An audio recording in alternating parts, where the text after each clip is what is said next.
بسم الله الرحمن الرحيم الحمد لله نحمده ونستعينه ونستغفره ونعوذ بالله من شرور أنفسنا ومن سيئات أعمالنا ونشهد أن لا إله إلا الله وحده لا شريك له له الملك وله الحمد يحيي ويميت وهو على كل شيء قدير ونشهد أن سيدنا محمدا عبده ورسوله صلى الله عليه وسلم أما بعد فأعوذ بالله من الشيطان الرجيم بسم الله الرحمن الرحيم قل لله شفاعة جميعا صدق الله العظيم। উপস্থিত সালাতুল জুমা আদায়ের উদ্দেশ্যে আগত সম্মানিত দিনদার ইমানদার মুসল্লিয়ান একরাম, আসসালামু আলাইকুম ওয়া রাহমাতুল্লাহি ওয়া বারাকাতুহু। সকল প্রশংসা সেই মহান আল্লাহর, যে আল্লাহ সুবহানাহু ওয়া তাআলা আমাদেরকে সুস্থ রেখে আজকে সালাতুল জুমা আদায়ের উদ্দেশ্যে এখানে আসা, খুতবা শোনা এবং খুতবা বলার সুযোগ দিয়েছেন। এজন্য শুকরিয়াতান কালেমাতান বলি আলহামদুলিল্লাহ। দরুদ ও সালাম সে মহানবীর প্রতি, আল্লাহ সুবহানাহু ওয়া তাআলা যাকে দুনিয়ায় তার রিসালাতের দায়িত্ব দিয়ে পাঠিয়েছেন এবং তিনি রিসালাতের দায়িত্ব পালনের মাধ্যমে আল্লাহর জমিনে আল্লাহর দ্বীন প্রতিষ্ঠা করে দুনিয়ার মানুষকে মানবতার অভিশাপ থেকে, মানুষের গোলামি থেকে মুক্তি দিয়ে আল্লাহর গোলামে পরিণত করে বিশ্বে শান্তি প্রতিষ্ঠা করে আল্লাহর সান্নিধ্যে চলে গেছেন। আল্লাহ সুবহানাহু ওয়া তাআলা তাকে মাকামে মাহমুদে স্থান দান করে সম্মানিত করুন, বলুন আমিন। আসুন আমরা অন্তরে অন্তঃস্থল থেকে মহব্বতের সাথে তার প্রতি দুরূদ ও সালাম পেশ করি, বলুন সাল্লাল্লাহু আলাইহি ওয়াসাল্লাম। উপস্থিত দিনদার ইমানদার মুসল্লিয়ান একরাম, আজকের খুতবার আলোচ্য বিষয় হলো শাফাআতে রাসূল, দ্বিতীয় পার্ট। রাসূল সাল্লাল্লাহু আলাইহি সাল্লাম হাসরের মাঠে শাফায়াত করবেন, এটার প্রথম পার্ট গত জুমায় আলোচনার পরে আজকে দ্বিতীয় পার্ট আপনাদের সামনে পেশ করব। আল্লাহ সুবহানাহু ওয়া তাআলা হাদিসের দ্বারা প্রমাণিত যে রাসূল সাল্লাল্লাহু আলাইহি ওয়াসাল্লামকে সুপারিশ করার অধিকার দিবেন। এটা কেন দিবেন? এটা সকল নবী এবং রাসূলদেরকেই এই সুপারিশ তার যার যার উম্মতদের জন্য সুপারিশ করার অধিকার দেবেন।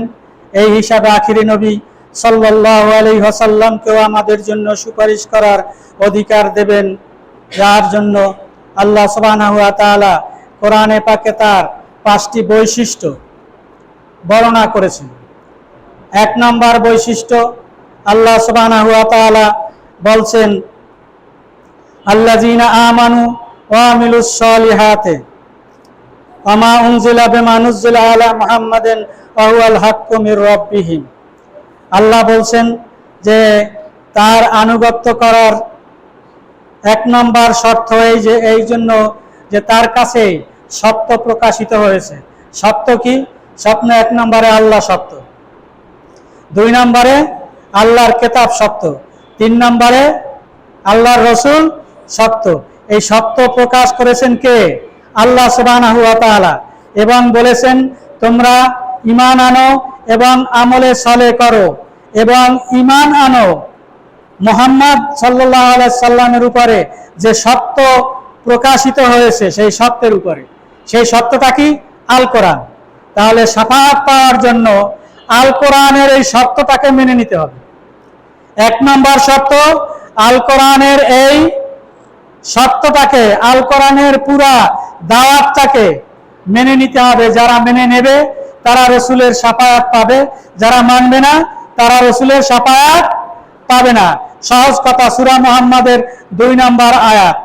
আল্লাহ সুবহানাহু ওয়া তাআলা 2 নম্বর শর্ত আরোপ করেছেন, এই যে আল্লাহ ও রাসূল সাল্লাল্লাহু আলাইহি সাল্লাম যেহেতু নিষ্পাপ, তার আগের গুনাহ এবং পরের গুনাহ আল্লাহ সুবহানাহু ওয়া তাআলা ক্ষমা করে দিয়েছে। সুবহানাল্লাহ। আল্লাহ বলেছেন লিয়াগফিরাল্লাহ লিয়াগফিরা লাকা লাহু মা তাকাদ্দামা মিন যামবিহি ওয়া মা তাআখারা ওয়া ইউতিম্মা নি'মাতাহু আলাইকা ওয়া ইয়াহদিয়াকা সিরাতাম মুস্তাকিমা।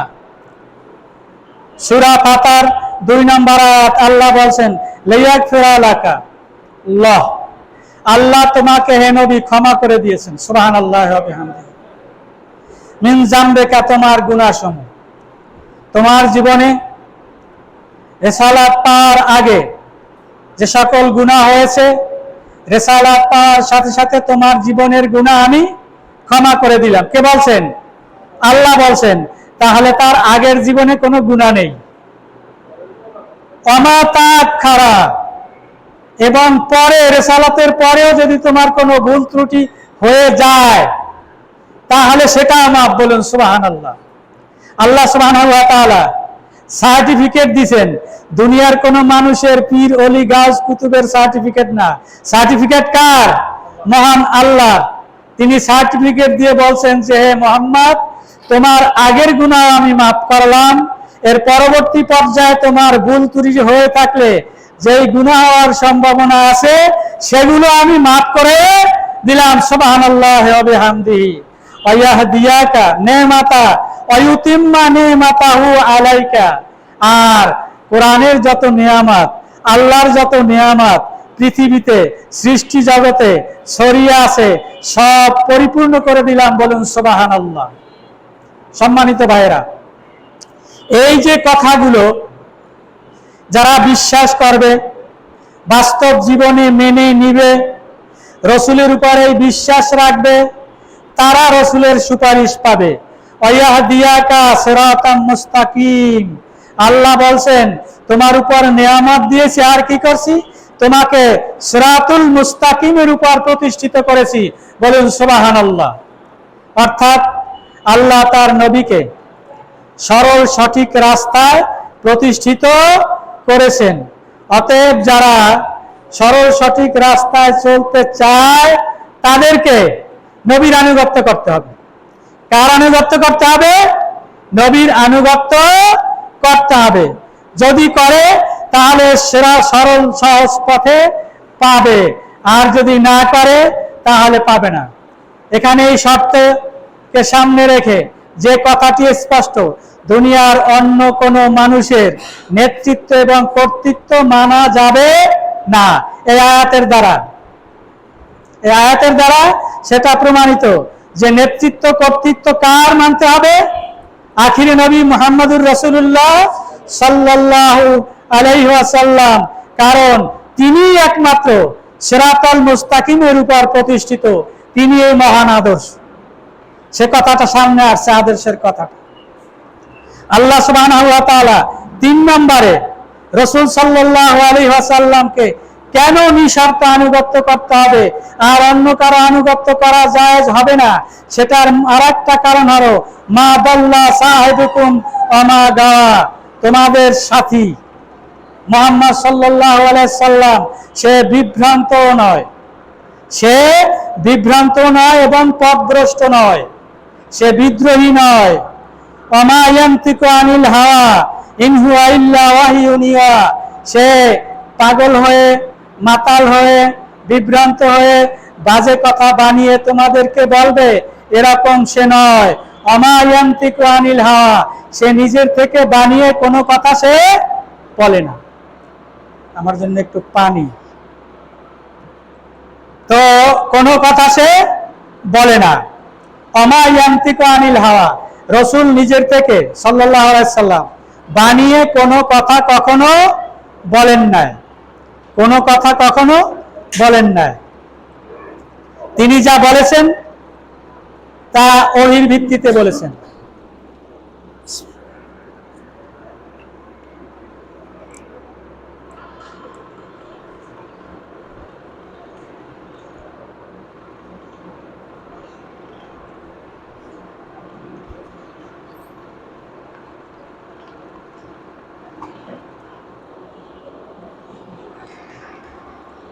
তাহলে আল্লাহ কি বলছেন? ওয়া মা ইয়ানতিকু আনিল হাওয়া, রাসূল নিজে বানাইয়া কোনো কথা বলেন নাই। কি বলছেন তিনি? ইন হুয়া ইল্লা ওয়াহিয়ুন ইউহা, তার কাছে যে ওহী নাজিল হয়েছে তিনি শুধু সেই কথাটুকুই মানুষকে জানিয়েছেন। অর্থাৎ আল্লাহ সুবহানাহু ওয়া তাআলা জিবরাইলের মাধ্যমে অথবা সরাসরি আল্লাহর রাসূলকে যে নির্দেশ দিয়েছেন, ওহী পাঠিয়েছেন, আল্লাহর নবী সাল্লাল্লাহু আলাইহি সাল্লাম সেই কথাটাই মানুষের সামনে প্রকাশ করেছেন, নিজে বানিয়ে কোনো কথা বলেননি। এই কারণে রাসূল সাল্লাল্লাহু আলাইহি সাল্লামের আনুগত্য করা 3 নম্বর শর্ত। কারণ তিনি বানানো কথা বলেন নাই, যে ভুল কথা বলে দিয়েছেন যা মানুষ শুনলে বিভ্রান্ত হয়ে যাবে। অতএব রাসূলের নিঃশর্ত আনুগত্যের এই একটা কারণ যে আনুগত্য ছাড়া সুপারিশ পাওয়া সম্ভব নয়, সুপারিশ পাওয়া সম্ভব নয়। অতএব রাসূল ছাড়া আর কারো আনুগত্য নিঃস্বার্থভাবে করা যাবে না। পীর মুর্শিদ তো বাদেই, ইসলামী খেলাফতের আনুগত্য নিঃশর্তভাবে করবে ততক্ষণ যতক্ষণ তারা কোরআন থেকে নির্দেশ দেবে, রাসূলের হাদিস থেকে নির্দেশ দেবে, ততক্ষণ ইসলামী খেলাফত মানবে। খেলাফত তো এখন নাই, আরবে ছিল 4 খলিফার রাজত্ব, ছিল না? এরকম রাজত্ব যদি কোনো দেশে প্রতিষ্ঠিত থাকে, সেখানের জনগণ শুধু সেই রাজার আইন ততটুকু মানবে যতটুকু রাজা কোরআন থেকে নির্দেশ দেবে। যেমন ইরানে ইসলামী খেলাফত আছে, সেখানে ইরানের লোকেরা মানতে বাধ্য কোরআনের আইন যতটুকু রাজা হুকুম দেবে ততটুকু। কোরআনের বাইরে যদি হুকুম দেয় সেটা মানা কারো জন্য জায়েজ নাই, হারাম। তাই আল্লাহ নবী সাল্লাল্লাহু আলাইহি সাল্লাম নিজে কোনো বানিয়ে কথা বলেন নাই, তিনি যা কিছু বলেছেন তা ওহীর ভিত্তিতে বলেছেন। এই কারণে তার আনুগত্য করা ফরজ এবং নিঃশর্ত আনুগত্য করা ফরজ, কোনো শর্ত নাই।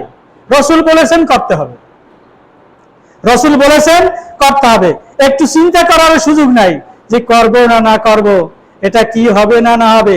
এই ভাবার চিন্তা করাও কুফরি, এইভাবে ভাবার চিন্তা করাও কি কুফরি। 4 নম্বর শর্ত, রাসূলের ফয়সালায় চূড়ান্ত ফয়সালা।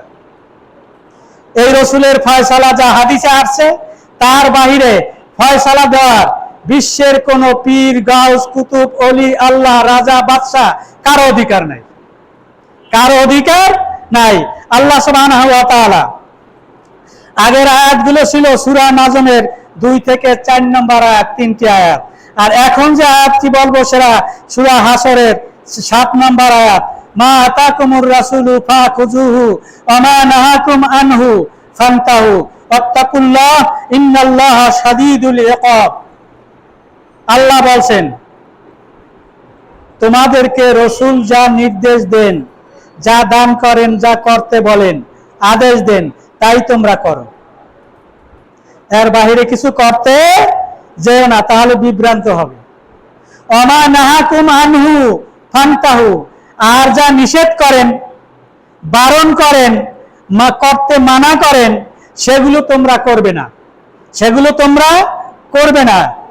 আল্লাহকে ভয় করো, বাড়াবাড়ি করো না। আল্লাহর এই নির্দেশ অমোঘ, কোনো পরিবর্তন নেই। আল্লাহর এই নির্দেশের বিরোধিতা করা কুফরি এবং হারাম, আর এটা অমান্য করা এটা কবিরা গুনাহ। কি গুনাহ? কবিরা গুনাহ। তওবা ছাড়া মাফ হবে না, তওবা ছাড়া মাফ হবে না। অতএব আল্লাহ সুবহানাহু ওয়া তাআলা রাসূল সাল্লাল্লাহু আলাইহি সাল্লামকে যে সুপারিশ করার অধিকার দেবেন তার আরেকটা শর্ত এই, রাসূল যে ফয়সালা দিবেন সেটাই চূড়ান্ত ফয়সালা। তো মা আতাকুমুর রাসূলু ফাখুযুহু ওয়া মা নাহাকুম আনহু ফান্তাহু ওয়াত্তাকুল্লাহ, তোমরা আল্লাহর এই কথাকে বিশ্বাস করো, এর কথার বিরোধিতা করো না, আল্লাহকে ভয় করো। ওয়াত্তাকুল্লাহ, আল্লাহকে ভয় করো। ইন্নাল্লাহা শাদীদুল ইকাব, নিশ্চয় আল্লাহ কঠিন শাস্তিদাতা। কঠিন শাস্তিদাতা কে? আল্লাহ। দুনিয়ার এই হাইকোর্টের শাস্তি আর হাসরের শাস্তি এক। দুনিয়ার সারা পৃথিবীর সকল রাজা যে শাস্তি দেবে তা হাসরের মাঠের শাস্তির কতটুকু সমান? কোটি ভাগেরও সমান নয়, কোটি ভাগেরও সমান নয়। অতএব আল্লাহ রাসূল সাল্লাল্লাহু আলাইহি সাল্লাম যা করতে বলেছেন তা করা, আর যা করতে নিষেধ করেছেন তা না করা, এটা আপনার আমার উপর ফরজ। এটা অমান্য করলে আল্লাহ কঠিন শাস্তি দেবেন, এই বিশ্বাস রেখে আল্লাহকে ভয় করতে বলেছেন। সূরা হাসরের 7 নম্বর আয়াত। দ্বিতীয় আয়াত হলো আল্লাহ রাসূল সাল্লাল্লাহু আলাইহি সাল্লাম যে ফয়সালা দেবেন সেটাই চূড়ান্ত ফয়সালা। ফালা ওয়া রাব্বাকা লা ইউমিনুনা হাত্তা ইউহাক্কিমুকা ফিমা শাজারা বাইনাহুম। বাংলাগুলো খালি মুখস্থ রাখবেন, আরবি শুনাই দিলাম যে হুজুর আবার বানাইয়ে বলে কিনা, এই জন্য কোরআনের আয়াতটা প্রকাশ করলাম। এটা বলা যেহেতু বুঝবেন না, না বললেও চলতো। তো নিসা, সূরা নিসার 65 নম্বর আয়াত, আয়াতটা পুরাপুরি নয়, অর্থ বলি। ফালা ওয়া রাব্বাকা, ফালা কখনো নয়, তোমার রবের কসম।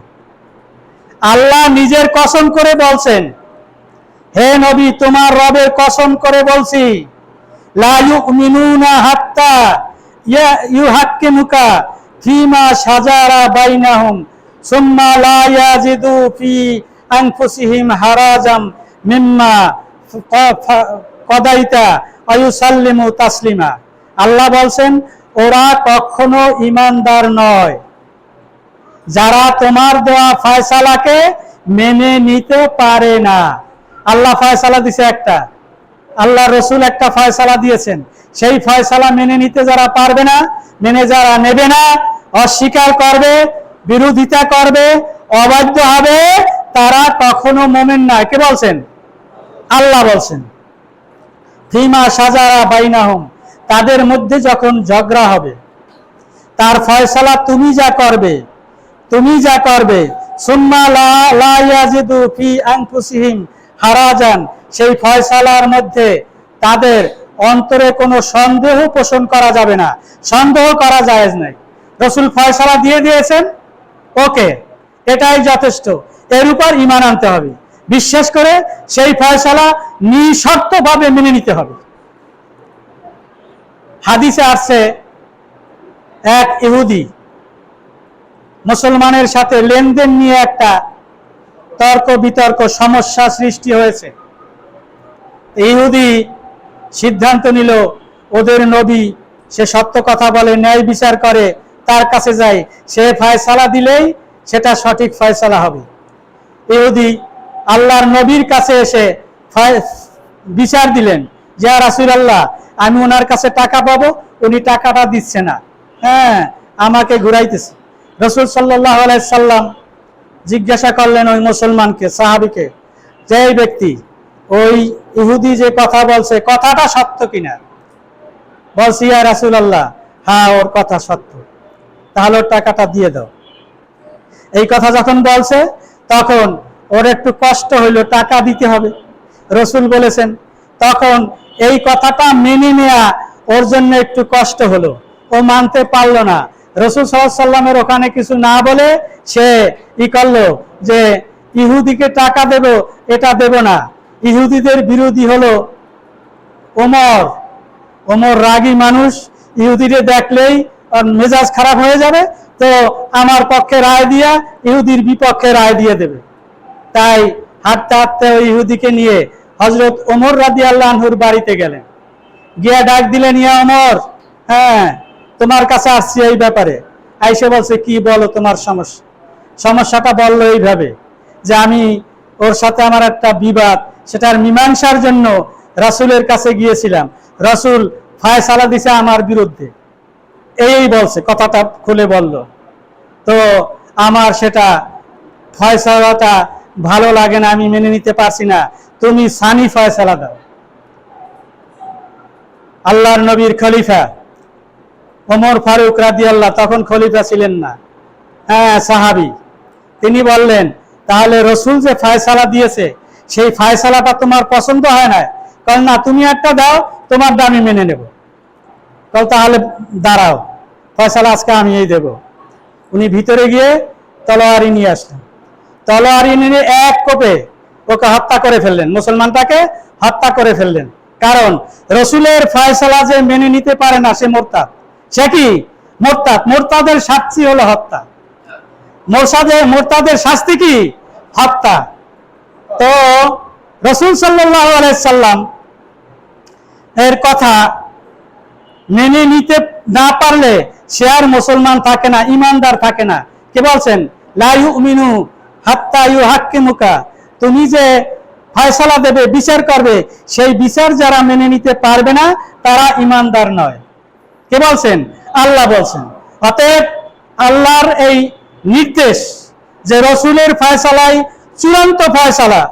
কোর্ট রসুলের ফয়সালার বিরুদ্ধে কোর্ট যদি ফয়সালা দেয় সেটা মানা হারাম না জায়েজ? হারাম, কুল্লু হারাম।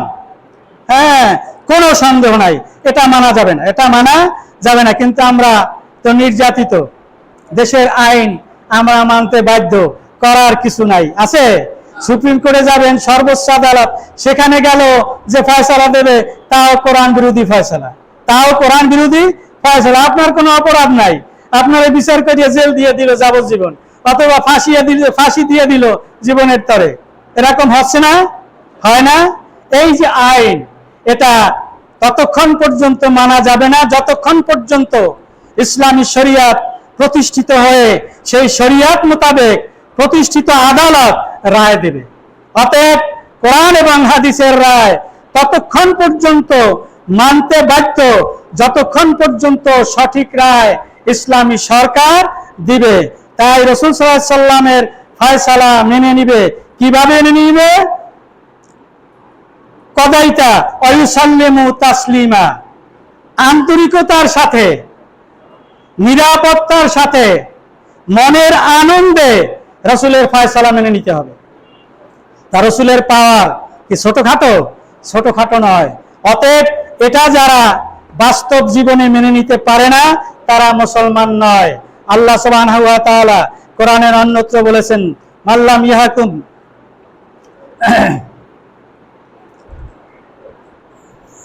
বাংলাটা হলো, যেই ব্যক্তি আল্লাহর দেওয়া ফয়সালা মেনে নিতে পারে না, আল্লাহর দেওয়া বিধান অনুযায়ী ফয়সালা করে না, আদালতকে বলা হয়েছে, বিচারালয়কে বলা হয়েছে। যেখানে কোরআনের দেওয়া ফয়সালা অনুযায়ী বিচার হয় না, হ্যাঁ, এটা মানা যাবে না। যারা এই বিচার করে কোরআনের ফয়সালার বিরোধী তারা কাফের, তারা জালেম, তারা ফাসিক। 3টা আয়াত আছে, এই আয়াতটা 3বার আল্লাহ একই সূরার মধ্যে 3বার পর পর বলছেন যে তারা কাফের, তারা ফাসিক, তারা জালেম। তাহলে আমাদের দেশে যারা বিচার করে তারা খাঁটি ইমানদার। আমি ফয়সালা দেব না, মাসলা দেব না, মাসলা কে দিয়েছে? আল্লাহ দিয়েছেন। অতএব যারা করে তারা ইমানদার, যারা করে না তারা ইমানদার হতে পারে না। সর্বশেষ চূড়ান্ত নবীর আনুগত্য করা, যা না করলে আপনি শাফায়াত লাভ করতে পারবেন না। শেষ চূড়ান্ত ফয়সালা হলো এই যে নবীর জীবনটাই হলো মানুষের অনুকরণ, অনুসরণ, বরণীয়, পালনীয় একমাত্র আদর্শ। দুনিয়ার কারো আদর্শ আপনি গ্রহণ করতে পারবেন না। এখন তো আমাদের দেশে আদর্শ নেতার কোনো অভাব নাই। আছে না? পাতি নেতা, সাথী নেতা, ছাগল নেতা, পাগল নেতা, কত নেতা ঘরে ঘরে, যে এলাকায় এলাকায় নেতা। হ্যাঁ, কোন রকম একজনে খালি জোরে কথা বলতে পারলেই হইলো, সাহস করিয়া একটা কিছু করতে পারলে সে একজন নেতা। আছে না? এলাকায় এলাকায় আছে। তো কোন নেতার আনুগত্য করা যাবে না যতক্ষণ পর্যন্ত ওই নেতা রাসূল সাল্লাল্লাহু আলাইহি ওয়াসাল্লামের আদর্শের অনুসারী হয়ে আদর্শবান না হবে। আমাদের দেশের সর্বোচ্চ ক্ষমতায় প্রতিষ্ঠিত যারা আছে, নেতৃত্ব দিচ্ছেন, তাদের অনুসরণ অনুকরণ করা তখনই জায়েজ হবে যখন তারা রসুলের মাপকাঠিতে আদর্শ নেতা হবে। রসুলের মাপকাঠি বুঝা গেছে? রসুলের চারিত্রিক বৈশিষ্ট্য গুণাগুণের সামনে বসেন। রসুলের আদর্শ এবং চারিত্রিক গুণাগুণ যা আল্লাহ সুবহানাহু ওয়া তাআলা কোরআনে পাকের মাধ্যমে বর্ণনা করেছেন এবং যা রাসূল সাল্লাল্লাহু আলাইহি সাল্লাম বাস্তব জীবনে পালন করে আমাদেরকে দেখিয়ে দিয়েছেন, সেই আদর্শের অনুসারী না হওয়া পর্যন্ত আপনি কাউকে আদর্শ নেতা মেনে নিতে পারবেন না। যদি নেন তাহলে রসুলের সুপারিশ পাবেন না, রসুলের সুপারিশ পাবেন না। আল্লাহ সুবহানাহু ওয়া তাআলা একথা স্পষ্টভাবে সূরা আহজাবের 21 নম্বর আয়াতে এভাবে বলেছেন, লাকাদ কানা লাকুম ফি রাসূলিল্লাহি উসওয়াতুন হাসানা, যে তোমাদের জন্য উত্তম আদর্শ, একমাত্র আদর্শ রয়েছে রসুলের জীবনে। কার জীবনে? রসুলের জীবনে। আমাদের দেশে এরকম নেতা আছে যে রসুলের আদর্শের অনুসারী? নাই। পাওয়া যাবে, দু একজন পাওয়া যাইতে পারে, হ্যাঁ, তাও খেলাফত প্রতিষ্ঠিত না হওয়া পর্যন্ত নিঃস্বার্থভাবে তাদের আনুগত্য করা যাবে না। এখানে 5টি রসুলের বৈশিষ্ট্য বর্ণনা করেছি, হ্যাঁ, অনেকেই শুনতে পাননি। তার 1 নাম্বার ছিল কি? 1 নাম্বার ছিল রসুল সাল্লাল্লাহু আলাইহি সাল্লাম সত্যের উপর প্রতিষ্ঠিত ছিলেন, অতএব সেই সত্য যারা মেনে নেবে তারাই রসুলের সুপারিশ পাবে, তারাই রসুলের সুপারিশ পাবে। রসুলের উপর সত্যটা কি ছিল? আল্লাহ বলছেন, বিমা নুজ্জিলা আলা মুহাম্মদ ওয়া আমানু, তোমরা ঈমান আনো বিমা নুজ্জিলা আলা মুহাম্মদ, মুহাম্মাদের উপরে যা নাজিল হয়েছে তার উপর, ওয়া হাক্কুম মির রাব্বিহিম, আর সেটাই তোমার রবের পক্ষ থেকে সত্য। সেটা কি? জোরে বলুন। কোরআন। সেটা কি? কোরআন। এই কোরআনকে যারা সঠিক সত্য হিসাবে জীবনের একমাত্র পাথর, জীবনের মানার একমাত্র উৎস, এইটা যারা মেনে নিতে পারবে না তারা রসুলের সুপারিশ পাবে না।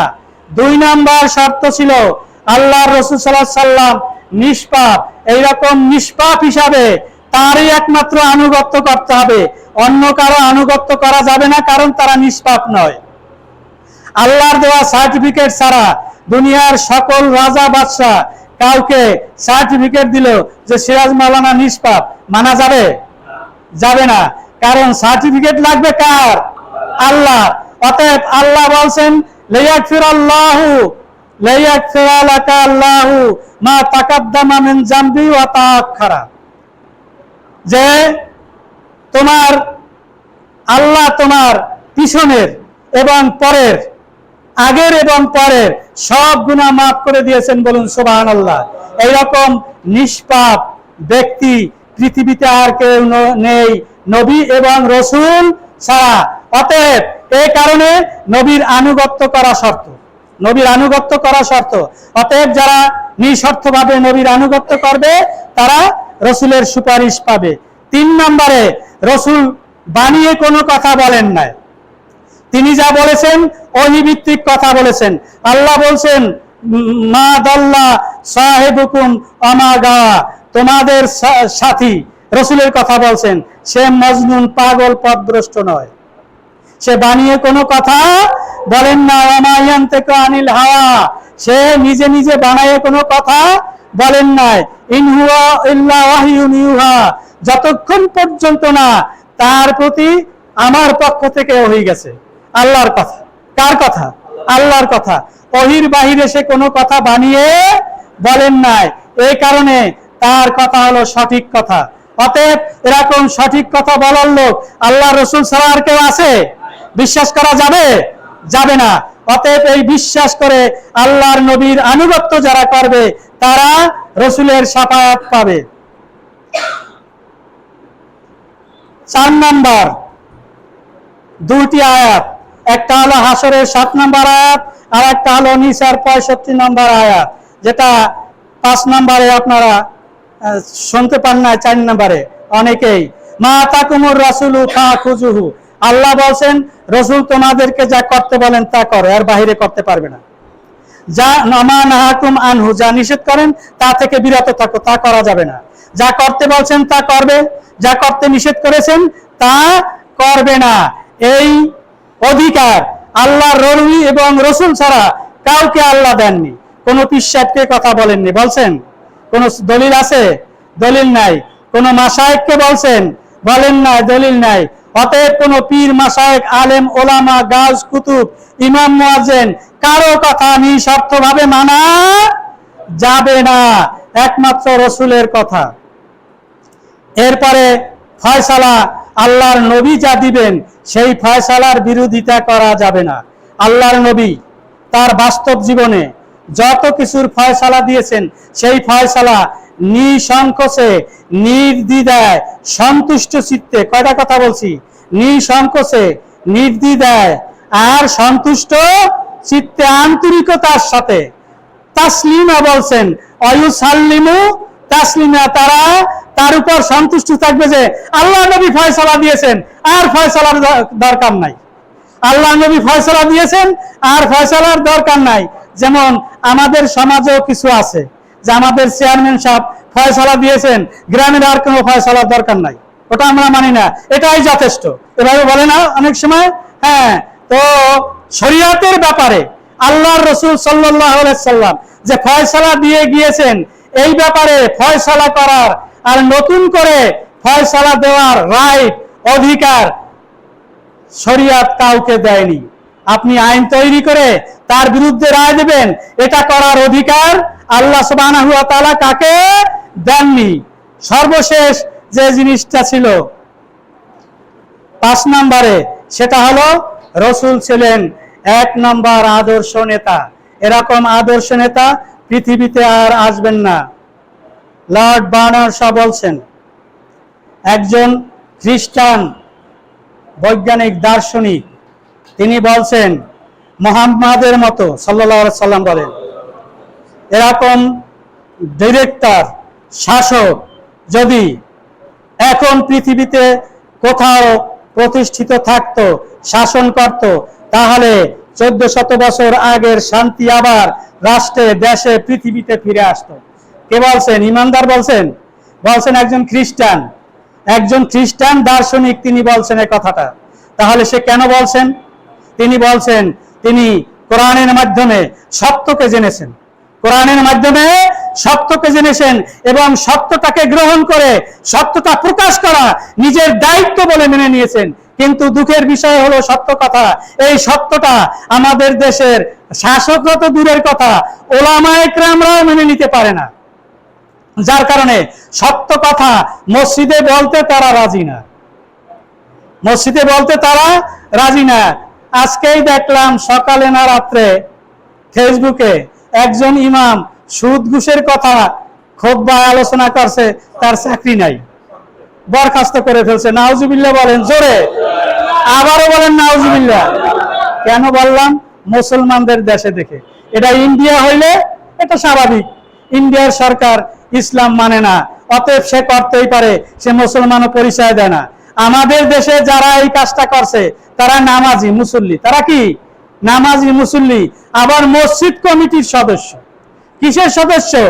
পূজার কমিটির না, মসজিদ কমিটির সদস্য। অতএব সেই মসজিদ কমিটির সদস্য সুদ ঘুষের কথা, আল্লাহর বিধানের কথা বলার কারণে যে ইমামের চাকরি নষ্ট করে যায়, ওরা মুসলমান? ওরা মুসলমান হতে পারে? আল্লাহর বিধানের বিরোধিতা করার কারণে ওরা কাফের হয়ে গেছে, ওরা কাফের হয়ে গেছে। ফতুয়া কোরআন দিয়েছে, কে দিয়েছে? আল্লাহর শরীয়তের বিধান যারা অমান্য করবে, অস্বীকার করবে, তারা কাফের। ফামাল্লাহু ইয়াকুম বিমা আনজালাল্লাহু ফাউলাইকা হুমুল কাফিরুন, আয়াতটা এই সময় বলি না। এই ফামাল্লাহু ইয়াকুম বিমা আনজালাল্লাহু ফাউলাইকা হুমুল কাফিরুন ফাউলাইকা হুমুজ জালিমুন ফাউলাইকা হুমুল ফাসিকুন, 3টা আয়াত পাশাপাশি আছে। আল্লাহ বলছেন যে ব্যক্তি আল্লাহর দেওয়া বিধান অনুযায়ী ফয়সালা করে না, সে কাফের, ফাসিক, জালেম। তাহলে ফয়সালা আমার দেওয়া লাগবে না? আল্লাহ কোরআনে দিয়ে দিয়েছেন 1400 বছর আগে। অতএব যারা এই ফয়সালা দিয়েছে, ইমামের চাকরি নষ্ট করেছে, ওরা অন্তত মুসলমান হিসাবে নাই। কোনো সন্দেহ আছে? সন্দেহ থাকলে ইমান থাকবে না। কথা ক্লিয়ার? শাফাআতের কথা কোরআনের যতটুকু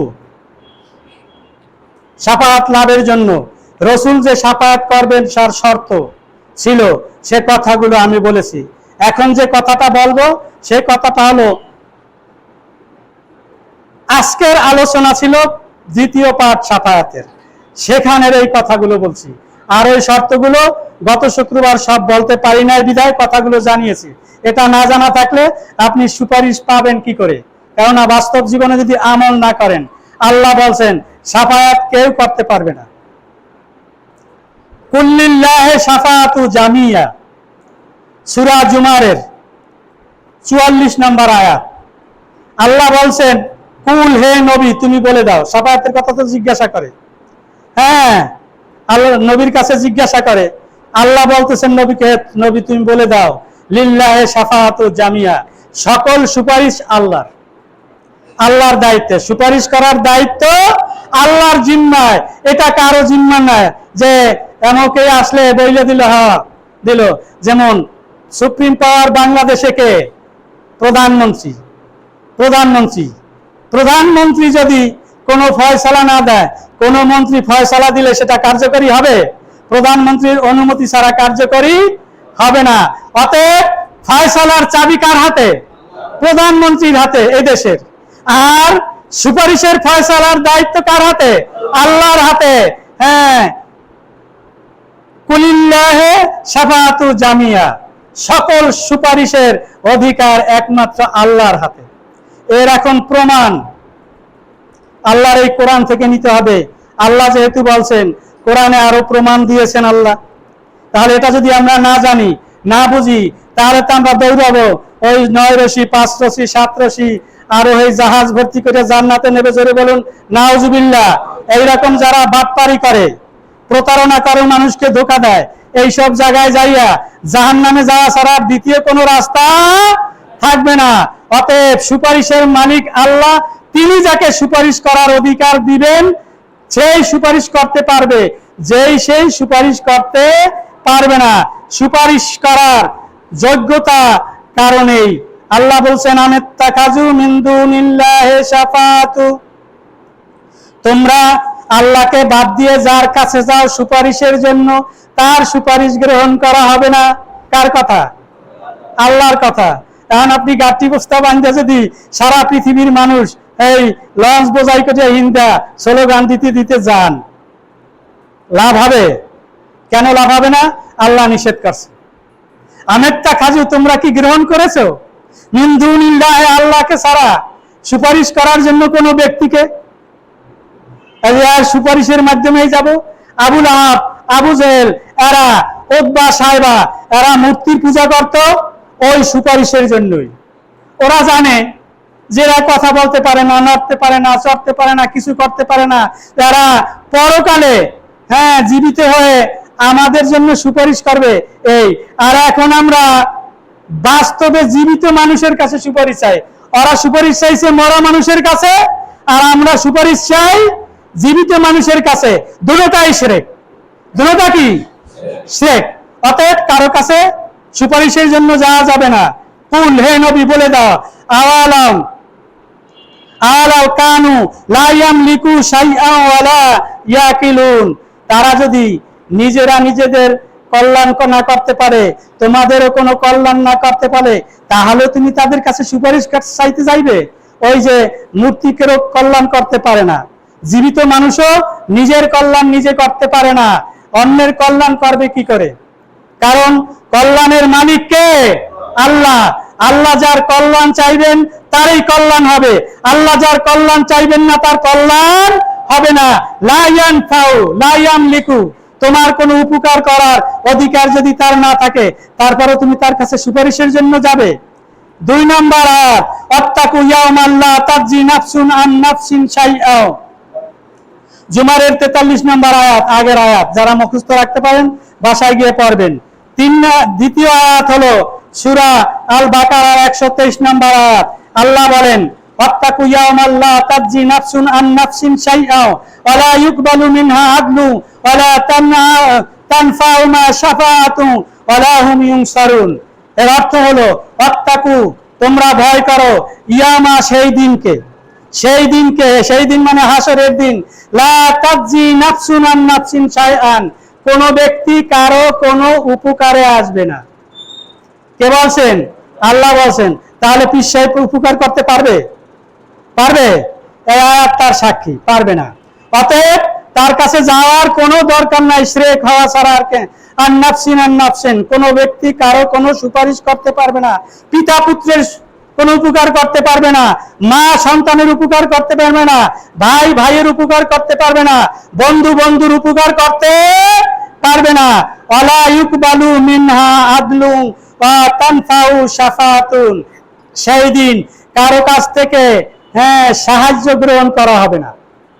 আল্লাহর কথা, ওয়ালা ইউকবালু কবুল করা হবে না, মিনহা সেই হাসরের মাঠে আদলুন কারো সাহায্য, ওয়া তানফাউয়া এবং কেউ তোমার উপকারও করতে পারবে না, শাফাআতুন সুপারিশ করতে পারবে না, ওয়ালা হুম ইউনসারুন এবং সাহায্য করতে পারবে না।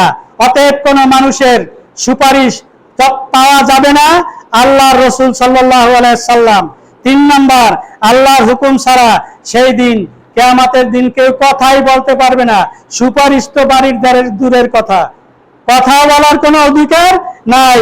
আল্লাহ সুবহানাহু ওয়া তাআলা সূরা নাবার 37 নম্বর আল্লাহ বলছেন, রব্বুস সামাওয়াতি ওয়াল আরদি ওয়া মা বাইনাহুমার রহমানে লা ইয়ামলিকু মিনহু খিতাবা। রব্বুস সামাওয়াতি ওয়াল আরদি, যেই রব আসমান এবং জমিনের রব, ওয়া মা বাইনাহুমা এর মাঝখানে যা কি আছে তার সেই রব রহমান, তিনি অত্যন্ত দয়ালু মেহেরবান। লা ইয়ামলিকু সেই হাসরের মাঠে কেউ অধিকার রাখে না, মিনহু খিতাবা কথা বলার অধিকার, তু শব্দ করার অধিকার কারো সেদিন থাকবে না। সবাই পাথরের মতো দাঁড়িয়ে থাকবে। যতক্ষণ পর্যন্ত কোন ব্যক্তিকে আল্লাহ কথা বলার সুযোগ না দিবেন ততক্ষণ পর্যন্ত কোন ব্যক্তি নড়াচড়া করতে পারবে না, পাথরের মূর্তির মতো দাঁড়িয়ে থাকবে। কথাটা ক্লিয়ার মনে রাখতে হবে। তাহলে পৃষ্ঠাটা সুযোগ পাবে কিভাবে? পাবে, রসুলও তখন কথা বলতে পারবে না যতক্ষণ রসুলকে অনুমতি দেয়া না হবে। এই আয়াতের দ্বারা রসুলকে বাদ দেওয়া হয়েছে? বাদ দেওয়া হয় না। এরপরে আরেকটা আয়াত সূরা ইনফিতারের 19 নম্বর আয়াত, ইয়ামা লা তামলিকু নাফসুন লিনাফসিন শাইআন ওয়াল আমরু ইয়ামা ইযিল লিল্লাহ। আল্লাহ বলছেন ইয়ামা ওই দিন, লা তামলিকু কারো কোনো শক্তি থাকবে না, নাফসুন লিনাফসিন শাইআ কিছু করার, কেউ কারো উপকার করা বা ক্ষতি করার কোনো শক্তি কারো থাকবে না। কারণ এটা তো আমাদের এই তাবলীগের মাঠ না, এটা আমাদের এই ফুটবল খেলার মাঠ না, এটা আমাদের সাধারণ জনসভার মাঠ না যে মারামারি করবে ইচ্ছা করলেই করে না। হাসরের মাঠে সেখানে টু শব্দ করার, কারো সাথে কারো কোনো কথা বলার, ঝগড়া করার, পারস্পরিক আলোচনা করার অধিকার কারো থাকবে না আল্লাহর হুকুম ছাড়া। আল আমরু ইয়াউমা ইযিল লিল্লাহ, সেদিন একমাত্র একক সত্তা, মহান সত্তা আল্লাহ সুবহানাহু ওয়া তাআলার আইন বর্তমান থাকবে, হুকুম বর্তমান থাকবে। তার হুকুম ছাড়া কেউ নড়াচড়া করতে পারবে না। তারপর আরেকটা আয়াত 4 নম্বর, এটা হলো ইয়ামা ইয়াফিরুল মারউ মিন আখিহি, ওই দিন এমন অবস্থা হবে। সূরা আবাসার 34 থেকে 37 নম্বর আয়াত, এখানে এভাবে কথা বলা হয়েছে যে সেই দিন এমন অবস্থা হবে যে ইয়ামা ইয়াফিরু ওই দিন ভেগে যাবে, মারউ মিন আখিহি ভাই তার ভাই থেকে ভাগবে, ভাইকে দেখলে ভেগে যাবে, ভাইয়ের পরিচয় দেবে না। তারপরে উম্মিহি ওয়া আবিহি, তার উম্মি মাত্র মাও ভেগে যাবে সন্তানকে দেখে, আবিহি তার পিতাও ভেগে যাবে। কারণ এমন একটা অবস্থা হবে, কঠিন অবস্থা, কেউ কারো পরিচয় দেওয়ার সাহসও করবে না। ওয়া সাহেবাতিহি এবং স্বামী, ওয়া বানিহি তার সন্তান, স্ত্রী পুত্র পরিজন, কেউ কারো সহযোগিতা করবে না, দেখলে ভাগবে। ইয়াফিরু আল্লাহ বলছেন যারা ভাগবে একজনকে আরেকজন দেখে। কারণ বলতে পারে ভাই আমি বিপদে পড়ছি, আমার সহযোগিতা করো, বলতে পারে না। আজকে যেরকম পুলিশ দেখলে দৌড়ায়, আসামিরা কারো কোনো সাহায্য করার জন্য দাঁড়ায় না, যাই বড় দৌড়াস কেন, দাঁড়ায় না। হাসরের মাঠে এমন অবস্থা হবে যেই সময় আল্লাহর হুকুম ছাড়া কারো জন্য কোনো সুপারিশ করতে পারবে না, কারো কোনো সহযোগিতা করবে না, বরং পরস্পরের থেকে ভেগে যাবে। সম্মানিত ভাইয়েরা, আল্লাহ সুবহানাহু ওয়া তাআলা এভাবে আমাদেরকে কথা বলেছেন। কোরআনে পাকের কতগুলো সূরায় দেখুন, সূরা বাকারার 225 নম্বর আয়াত, আনআমের 94, আরাফের 53, ইউনূসের 3 থেকে 18 নম্বর আয়াত, মারিয়ামের 87 নম্বর আয়াত, সূরা তাহার 109 নম্বর আয়াত, আম্বিয়ার 28 নম্বর আয়াত, সাবার 23 নম্বর আয়াত, মুমিনের 28 নম্বর আয়াত, দুখানের 86, নাজম 26, মুদাসসির 48, মোট 16টি সূরার 22টি আয়াত আছে যে মানুষ সুপারিশ তো দূরের কথা, কারো সাথে কারো কথা বলা এরও সুযোগ পাবে না। কোরআনের এই 27টা 16টা সূরার 22টা আয়াতে এ কথা বলার পর আর কি খাতা কাটটি লয়ে দৌড়াবেন কারো সুপারিশের জন্য? যাবেন? আর যাবেন না, তওবা করেন। আল্লাহর মাধ্যমে, আল্লাহর হুকুমের মাধ্যমে নবীর সুপারিশ পাওয়ার জন্য চেষ্টা করেন। নবীর সুপারিশের ব্যাপারের কথাটা বলেই সময় একটু বেশি হলো, আর 3 মিনিটের মধ্যে কথাটা শেষ করব। আল্লাহর নবী সাল্লাল্লাহু আলাইহি সাল্লাম হাসরের মাঠে সকল নবীরা পেরেশান থাকবে। হাদিস, বুখারী শরীফের হাদিস, 3য় খণ্ডে সূরা আম্বিয়ার 3053 নম্বর হাদিস, আবু হুরায়রা রাদিয়াল্লাহু থেকে বর্ণিত। তিনি বলেছেন, হাসরের মাঠে সব মানুষ এই ভয়াবহ অবস্থা দেখে পেরেশান হয়ে যাবে। একজন ডাক দিয়ে বলবে যে, ভাইয়েরা, আমাদের জন্য সুপারিশ করার কেউ নাই, চলো আমরা আমাদের আদি পিতা আদম আলাইহিস সালামের কাছে যাই, তিনি আল্লাহর কাছে সুপারিশ করে এই ভয়াবহ অবস্থা থেকে আমাদেরকে একটু নিষ্কৃতি দেয়। সবাই বলবে যে চলো, আদম আলাইহিস সালামের কাছে যাবে। আদম আলাইহিস সালাম বলবে যে আমার দ্বারা আজকে কোনো কথা বলার কোনো সুযোগ নাই, কারণ আমি আল্লাহর একটা আদেশ অমান্য করে জান্নাত থেকে বহিষ্কৃত হয়েছি। আমি সেই ভয় আছি, সেইটা যদি বলবৎ থাকে তাহলে আমার সুপারিশই করা লাগবে আর একজনের। তোমাদের সুপারিশ করব কি? আমি আল্লাহর সামনে যাইতে ভয় পাই, কারণ আল্লাহ আজকে যেই অবস্থায় আছে এই অবস্থায় আমার তার সামনে যাওয়া সম্ভব নয়। যাও তোমরা আমার সন্তান নূহের কাছে, নূহ আলাইহিস সালামের কাছে যাবে, সেও এই কথাই বলবে, যাও ইব্রাহিমের কাছে যাও। ইব্রাহিম আলাইহিস সালামের কাছে যাবে, সে একই কথা বলবে। ইব্রাহিম আলাইহিস সালাম বলবে যাও মুসার কাছে যাও। মুসা আলাইহিস সালাম এই কথা বলবে, তিনি বলবেন ঈসার কাছে যাও। ঈসা আলাইহিস সালাম এইভাবে কথা বলবেন। অপারো, তাহলে আমাদের পীর সাহেবেরা পারবে কি? ভাবটা কি? আমাদের পীরদের ভাবটা কি? নবী রাসূলদের চেয়ে বিরাট দায়িত্বশীল, দায়িত্ব পাইছে আল্লাহর কাছে। জোরে বলেন নাউজুবিল্লাহ। অতএব সবাই, ঈসা আলাইহিস সালাম বলবে আমি তো দূরের কথা, এত নবীরাই পারে না, বড় বড় নবীরা, আমার দ্বারা সম্ভব না। যাও আখরি নবীর কাছে যাও, সে পারে কিনা তাই দেখ। গিয়া দেখবে রাসূল সিজদায় পড়ে আছে, আর শুনিস ইয়া, সবাই বলবে ইয়া রাসূলুল্লাহ, আমরা আপনার সুপারিশের জন্য আসছি। রাসূল সাল্লাল্লাহু আলাইহি ওয়াসাল্লাম উঠে বলবে কি চাও? যে আপনার সুপারিশ চাই, এই অবস্থার জন্য আমরা পেরেশান, এর থেকে বাঁচার জন্য আপনি আল্লাহর কাছে সুপারিশ করুন। তখন আবার সিজদায় পড়ে যাবেন আল্লাহর কাছে। আল্লাহ বলবেন হে নবী মুহাম্মদ, ওঠো, মাথা উঠাও, কি চাও? তখন বলবেন, হাদিসের কথা, তখন বলবেন যে আমার এই উম্মত সুপারিশের জন্য আসছে। তখন আল্লাহ বলবেন যাও এই ক্যাটাগরির লোকদের সুপারিশ করে এদের সুসংবাদ দাও, যাদেরকে মাফ করে দেওয়া হয়েছে, এখনো জান্নাতে না, জান্নাতে যাবে মাফের পরে। এদের সুসংবাদ দিয়ে যাও, যাদের মাফ হইবে। দ্বিতীয়বার আইসা সিজদায় পড়বেন, যারা বাকি আছে তারা বলবেন হে নবী, উঠুন, আমাদের জন্য সুপারিশ করুন। দ্বিতীয়বার আল্লাহর কাছে ওইভাবে সুপারিশের জন্য প্রার্থনা করবেন। দ্বিতীয়বারও কিছু লোককে আল্লাহ ক্ষমা করে দিবেন, বলবেন যা এদেরকে জানিয়ে দাও, যারা এই চরিত্রের, যারা এই গুণাগুণের বৈশিষ্ট্যের অধিকারী, তাদের জানিয়ে দাও। এইভাবে তৃতীয়বারও ক্ষমা করে দেবে। চতুর্থবার আল্লাহর নবী সিজদায় পড়ে থাকবেন।